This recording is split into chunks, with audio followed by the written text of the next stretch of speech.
Assalamualaikum warahmatullahi wabarakatuh. Nama saya Muhammad Haris, NIM 1912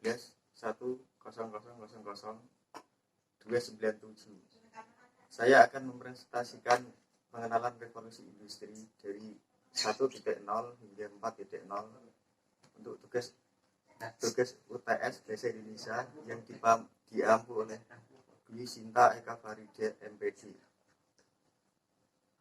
Revolusi industri adalah perubahan besar terhadap cara manusia dan mencegah sumber daya produksi barang. Revolusi industri merupakan fenomena yang terjadi antara 1750 hingga 1850.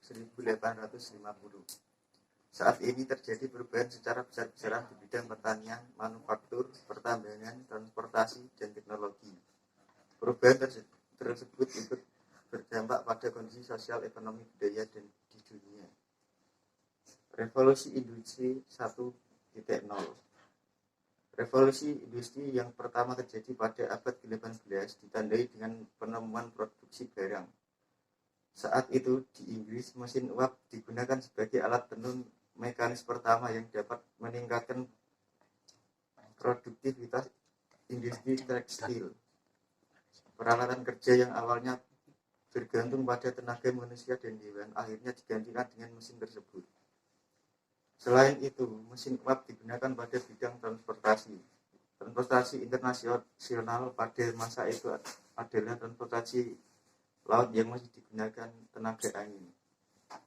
Namun, angin tidak dapat memenuhi diandalkan dengan bisa jadi angin tertiup dari arah yang berlawanan atau bahkan tidak ada angin sama sekali. Penggunaan tenaga angin pada alat transportasi pun mulai berkurang semenjak James Watt ditemukan mesin uap yang jatuh lebih efisien dan murah dibandingkan mesin uap sebelumnya pada 1776. Dengan mesin uap tersebut, kapal dapat berlayar selama 24 jam penuh jika mesin uap tetap didukung dengan kayu batu bara yang cukup. Revolusi industri memungkinkan bahwa Eropa mengirim kapal perang di seluruh penjuru negara-negara imperialis di Eropa mulai menjajah kerajaan-kerajaan di Afrika dan Asia. Selain penjajahan, terdapat dampak lain dari revolusi industri, yaitu pencemaran lingkungan akibat asap mesin uap dan limbah-limbah pabrik lainnya. Revolusi industri 2.0. Revolusi industri 2.0 terjadi di awal abad ke-20. Revolusi industri ini ditandai dengan penemuan tenaga listrik, tenaga otot yang saat ini sudah tergantikan oleh mesin uap.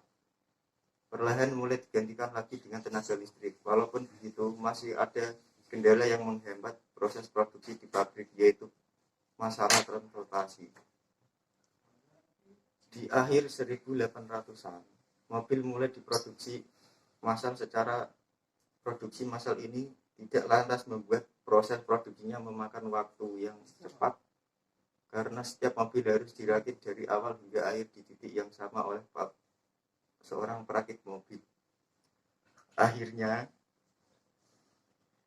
untuk merakit sebanyak mobil, proses perakitan harus dilakukan oleh banyak orang yang merakit mobil dalam waktu yang bersamaan. Revolusi terjadi dengan penciptanya lini produksi atau assembly line yang digunakan ban berjalan atau conveyor belt pada 1913. Hal ini mengakibatkan proses produksi berbahan total, karena untuk menyelesaikan satu mobil tidak diperlukan satu orang merakit dari awal hingga akhir. Pada perakit mobil dilatih untuk menjadi spesialis yang mengurus bagian saja. Selain itu, para perakit mobil telah melakukan pekerjaannya dengan bantuan alat-alat yang menggunakan tenaga listrik yang jauh lebih murah daripada tenaga uap. Revolusi industri kedua ini juga berdampak pada kondisi militer pada Perang Dunia II. Ribuan tank, pesawat, dan senjata diciptakan pada produksi pabrik-pabrik yang menggunakan. Selanjutnya, revolusi industri 3.0. Setelah revolusi industri kedua, manusia masih berperan penting dalam proses produksi sebagai macam jenis barang. Tetapi setelah revolusi industri yang bekerja, manusia tidak lagi memegang peran penting. Setelah revolusi ini, abad industri pelan berakhir, abad informasi dimulai.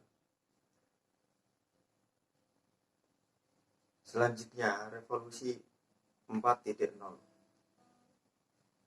Ini revolusi industri yang saat ini sedang ramai diperbincangkan, bahkan diangkat menjadi salah satu topik dalam debat capres.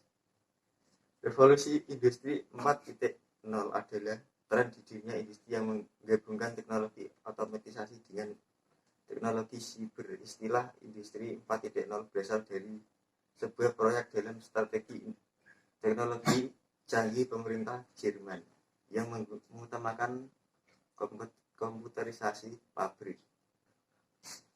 Pada industri 4.0, teknologi manufaktur sudah masuk pada tren otomatisasi pertukaran data.